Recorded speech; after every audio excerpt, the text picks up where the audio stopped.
Bonjour et bienvenue sur cette vidéo, c'est Max de la Chicken House, streamer au code quotidien sur Twitch. L'objectif de cette chaîne est très simple, vous aider au maximum avec peut-être des astuces que vous ne connaissez pas et que j'ai appris durant 2 années d'activité sur la plateforme. La semaine dernière, on avait vu justement comment créer et tout savoir sur les prédictions au niveau de base, la base de la base, les fondations qu'il faut aller voir. Si tu l'as pas encore fait, je te recommande pour avant de consommer cette vidéo. Je t'y apprends notamment comment débloquer la fonctionnalité des prédictions parce qu'on l'a pas d'office sur Twitch. Et puis une fois que tu auras vu ces bases, dans cette vidéo, c'est la deuxième et dernière partie, on va parler de 14 astuces à connaître absolument sur les prédictions, 14 astuces que je vais te livrer sur certaines questions que tu dois encore te poser, même si tu as vu les bases justement, ou alors certaines tips qui vont grave t'aider. Et si tu veux pas louper les prochaines vidéos, n'hésite pas à t'abonner et à activer la cloche, ça pourrait grave t'aider pour ta chaîne et pour développer ta communauté. Alors aujourd'hui, peut-être que tu fais pas encore très souvent des prédictions, peut-être même que tes viewers ne sont pas très engagés et participent pas énormément. Et du coup, ça fait chier parce qu'ils viennent à te réclamer « Oh, tu peux faire une prédiction en plein stream ». Alors que ce serait plus à toi ou à tes modérateurs de le faire d'office. Ah, s'ils réclament, c'est pas bon. Ou même voir, toi, peut-être ça te gonfle de les paramétrer. Donc on va voir comment faire ça très simplement avec quelques petits hacks bien sympas. Donc je te livre 14 astuces pour optimiser la création, améliorer l'engagement de tes viewers, répondre à toutes tes questions que tu te poses sûrement, que moi je me suis posé justement au début que les prédictions étaient sorties sur Twitch, voire même épauler tes modérateurs sur les prédictions. Parce que même si t'es modérateur, t'as pas exactement les mêmes fonctionnalités qu'en tant que streamer. Et le but évidemment à terme, à la fin de cette vidéo, c'est de pouvoir rendre tes lives encore plus interactifs et de pouvoir proposer le meilleur de ce formidable outil que sont les prédictions. Let's go pour les astuces. Commençons d'abord avec les petits hacks concernant la création des prédictions. On va attaquer avec le titre de la prédiction. Let's go, je t'emmène avec moi. On va aller sur ma chaîne en mode tableau de bord. On va aller sur le bouton prédiction, commencer une prédiction, commencer la prédit. Et c'est parti pour la première astuce. Je sais pas si t'as fait gaffe, mais quand tu donnes un nom à la prédiction, tu as 45 caractères, alors que les réponses 25 et 25 par réponse. Il n'y a que 2 réponses. On va en parler un peu plus tard. Donc c'est forcément dans le titre que tu vas devoir donner le maximum d'informations et être le plus clair et le plus succinct possible à tes viewers. Ce que je te recommande, c'est d'écrire en minuscule, comme une phrase, une question normale, mais derrière, de mettre les mots-clés en majuscules pour vraiment attirer l'œil lorsque la prédiction va popper, parce que la prédiction, quand elle pop, elle met pas les réponses. Les réponses, on s'en bat les œufs. Elle met le titre en valeur. Que tu sois un viewer sur Twitch, PC ou sur Twitch mobile. Donc indique bien le contexte, parce qu'il va y avoir des gens, durant ta prédiction, qui vont débarquer sur ton stream après que tu aies dit qu'il y avait une nouvelle prédiction en cours, donc après que tu as expliqué la prédiction. Donc il faut bien montrer à tes viewers, les nouveaux qui vont débarquer après que tu aies mis en place cette prédiction qui du coup toujours en cours. Ben regardez les gars, on est en train de faire un truc trop cool sur le live, n'hésitez pas à participer, et en plus ça peut t'aider à poser le contexte, c'est-à-dire ouais peut-être qu'on te voit faire une game multijoueur, bon peut-être c'est sans plus, mais peut-être qu'autant c'est une game classée où tu y joues énormément dessus. Donc c'est pour ça, sois hyper clair sur le titre, hésite pas à l'exploiter parce qu'il pop dans le chat un petit moment encore après que tu l'aies dit oralement justement qu'il y avait une nouvelle prédiction. Et n'hésite pas que ce soit dans le titre ou dans les réponses à vraiment faire part de l'autodérision. Moi c'est quelque chose que j'aime beaucoup utiliser, notamment dans les réponses perdantes. Dernièrement par exemple sur les records mondiaux qu'on fait sur Call of Duty Zombie, où là je disais en rigolant comme quoi on n'avait pas à réussir, pas à cause de notre non-skill, mais plutôt à cause des crashs liés au manque d'opti du jeu par exemple. Donc si tu peux être fun, hésite pas, c'est super cool, plutôt que des réponses à la con genre oui ou non quoi. Et dans ces choix là, là qu'on soit très clair, c'est différent de la fonctionnalité sondage de Twitch, on en parlera peut-être dans une autre vidéo plus tard, où dans les sondages tu as le choix entre 5 réponses maximum. Là les réponses aux prédictions c'est 2 options max, et il n'y en a pas plus, seulement 2 parce que c'est des réponses en fait fermées, c'est du oui ou du non, point barre. Et là une subtilité par rapport à ces 2 options, c'est à toi et ou alors à tes modérateurs, mais enfin ça dépend quand même de toi si t'as bien briefé tes modos, tu dois absolument trouver l'équilibre parfait entre les 2 réponses. Donc c'est à dire par exemple moi tu vois au début je galérais aux zombies sur Call of, et quand je donnais est-ce qu'on va survivre les 10 premières manches, c'était galère tu vois. Par contre maintenant que je gère bien le zombie, je fais plus les 10 premières manches, c'est terminé, c'est plus des manches hautes. Et pourquoi trouver cet équilibre là justement? Ça va te permettre en fait à tes viewers d'avoir des cotes vraiment équilibrées. Je te rappelle que les prédictions sur le gain à gagner par rapport au point de chaîne, au chicken score sur ma chaîne notamment, c'est par rapport à la cote qui est mise. Donc si c'est la réponse 1 ou la réponse 2 qui est en grande majorité majorité, bah au final, les viewers vont quasiment rien gagner par rapport à même s'ils misent très très gros. Du coup, ils prennent des risques pour que dalle, donc il y a aucun intérêt et ça rend, bah tu te désintéresses en fait tout simplement des prédictions. Donc rappelle-toi que ça soit super bien équilibré. C'est important, ça motive et puis ça les fait transpirer tes viewers quand ils ont plusieurs milliers de points de chaîne en jeu. Une autre astuce, cette fois, ça concerne la durée des prédictions. Un gros conseil que je te donne, mets-les le plus longtemps possible. Tout simplement parce qu'il y a énormément de viewers qui, quand ils débarquent sur ton live, t'as déjà ta prédiction en cours, ok.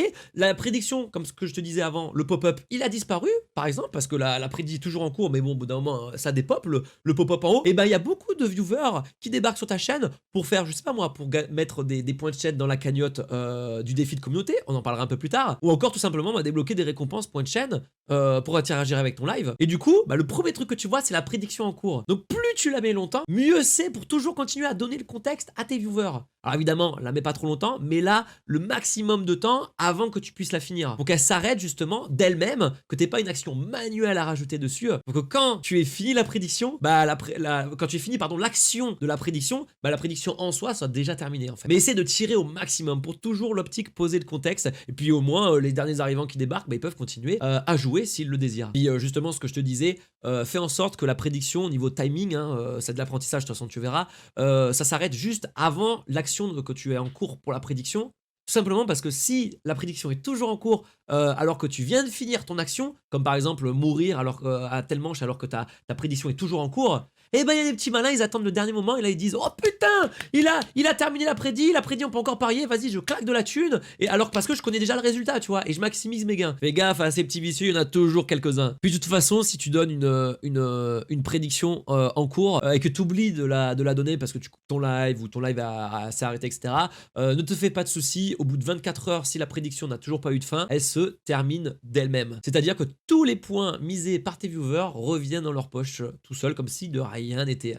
Alors, grosse astuce, ça peut paraître stupide, mais ta prédiction rend-la épique. Fais pas une prédit à la con en mode ouais, est-ce que je vais réussir à faire un ratio de 1, est-ce que je vais réussir à battre le boss? Ouais, bon, on s'en fout. Fais un truc vraiment challenging, tu vois, un truc qui va donner de l'intérêt aux viewers. Genre, je sais pas, par exemple, tu vas affronter une nouvelle horde, faire un nouvel assaut sur Assassin's Creed, par exemple, un nouveau pillage, bah je sais pas, fais-le au bouclier, tu vois. Est-ce qu'on va y arriver du premier coup à la Captain America, tu vois? En plus, tu rajoutes de l'autodérision dessus. Bref, tes défis, tes prédictions, rends-les intéressantes et épiques. Et de toute façon, oublie pas sur le titre d'employer des termes vraiment sympas. Nous, dernièrement, par exemple, on a vraiment poncé le terme record mondial en fait, et ça c'est trop intéressant, t'as envie de suivre, t'as envie de t'impliquer. Ah, un autre truc assez casse-couille, mais alors là on va pas se le cacher, sur Twitch au niveau des prédictions, c'est que je t'emmène avec moi, il y a souvent des mots qui sont interdits. Je vais pas les mettre là parce que YouTube, je pense qu'il va pas être content, mais en gros, tu marques des termes, tu dis, mais what the fuck, je comprends pas, il y a pas de mots grossiers, tu vois, et tu vas essayer de refaire, tu vois, tu vas avoir le pop-up qui va popper juste en dessous de donner le nom à la prédiction, là en rouge, en mode, il y a des termes qui sont pas corrects, je sais plus ce qu'il raconte Twitch là, et là, tu vas essayer de refaire dans tous les sens la prédiction, et ça marche pas, même tes modérateurs, ils essayent, ils pètent un plomb, tu vois, bon bah tant pis, on fait pas de prédiction, ça nous casse les couilles, on passe du temps pour faire plaisir aux viewers, et ça marche pas, ça fait chier. Et en fait, tout simplement, astuce de fou, c'est qu'en fait, même si t'as le petit pop-up du terme en rouge qui dit que ça va pas, ici, là, juste en dessous du titre, bah en fait, ça va peut-être pas, mais pas dans le titre, mais dans les choix. Ouais. Le jour où on a découvert ça, je peux te dire que maintenant, on le sait. Donc du coup, quand tu vois que t'as le petit message, bah reformule ta question, reformule tes réponses également, et là, ça devrait passer, tu vois. Donc c'est-à-dire que quand Twitch te dit ici, en dessous du nom, qu'il y a peut-être un terme qui va pas, c'est pas forcément que pour le nom, ça peut être aussi pour les réponses en fait. Donc, maintenant, tu le sauras. Quelques réponses à des questions qui peuvent grandement t'aider dans la suite de ces astuces, des questions que je me suis déjà posées. On peut créer qu'une seule prédiction à la fois. C'est-à-dire qu'une fois que t'as mis ta prédiction en cours, bah vas-y, let's go, on va la commencer. Voilà, tu as le bouton prédiction, il est keblo. Donc là, même si tu passes par le chat, comme on avait vu dans la précédente vidéo, pour enclencher des prédictions via la commande du chat, dans tous les cas, tu peux faire qu'une prédiction en cours. Alors, c'est cool parce que ça permet de pas diluer l'information auprès de tes viewers, de ta communauté. Ça, je trouve ça intelligent de la part de Twitch. Par contre, c'est un peu dommage parce que tu pourrais mettre il y a des défis des fois que tu peux les faire durer sur plusieurs jours. tu vois. Et du coup, avoir à côté en parallèle des défis sur l'heure, tu vois. Par exemple, un exemple, mais genre sur Call of, nous on avait fait un défi. Est-ce qu'on va débloquer le skin ultime, le Dark Matter, en l'espace de 9 jours? Et ben on aurait pu mettre une prédiction étalée sur les 9 jours, tu vois, avec, je sais pas moi, 5 jours pour voter. Tu vois, des prédictions longues versus des prédictions courtes. Ça aurait pu être sympa qu'ils fassent les deux.